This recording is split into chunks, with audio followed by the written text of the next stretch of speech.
What is LinkedIn? Why should you care? Why should you use it? And what's more important, what should you use it for? Instead of starting in immediately on the LinkedIn story and the site's many features, let's get to the bottom line right here at the very top. If you have a career, regardless of the field you're in or the stage you're at, everyone is on LinkedIn. In the working world, and unlike Facebook, that's LinkedIn's domain. A presence on LinkedIn has become something of a standard expectation. Your absence from LinkedIn can raise eyebrows. Not a lot, perhaps, but that's not the facial expression that speaks of a career going beautifully. That's doubly true if you're looking for a job. Rightly or wrongly, employers expect to check you out on LinkedIn, and they will. Recruiters today use LinkedIn as a standard way to find candidates. So if you're a job seeker, the point of using LinkedIn could not be plainer. You need to be on LinkedIn simply because that's where the employers are. Given these two very practical considerations, and with something like 250 million members these days, it's worth your while to learn enough about LinkedIn to use it well. At heart, LinkedIn's value revolves around two things that have always had a profound impact on your place in the job market: your reputation and your contacts.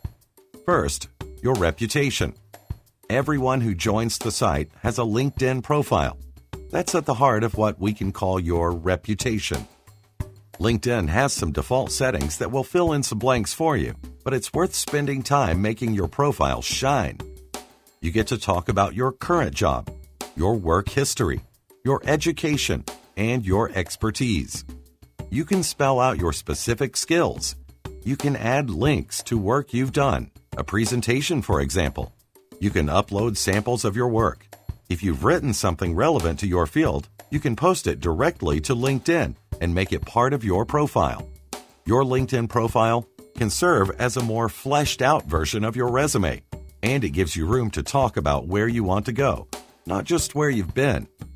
You can enhance that reputation in several ways on LinkedIn. For one thing, people can endorse you, saying, in effect, that they vouch for the fact that you have certain skills.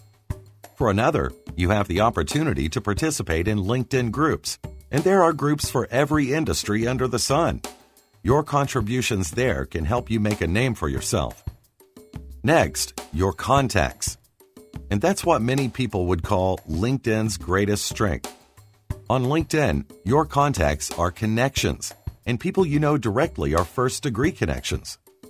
Understand, though, that knowing people directly does not necessarily mean you know them in real life. Your online connections count too.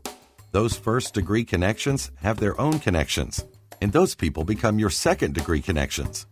Look at them as connections once removed, and LinkedIn gives you the opportunity to make contact with them by way of introductions. There are all sorts of subtleties to the way LinkedIn connections work that we will touch on elsewhere, but it's enough to say that if you use connections well, you can expand your network exponentially. And you can do that at speeds that are impossible in the real world. Let's face it, when it comes to your career, who you know is at least as important as what you know. We may not always be happy about that, but LinkedIn gives you a whole new way to make the equation work in your favor.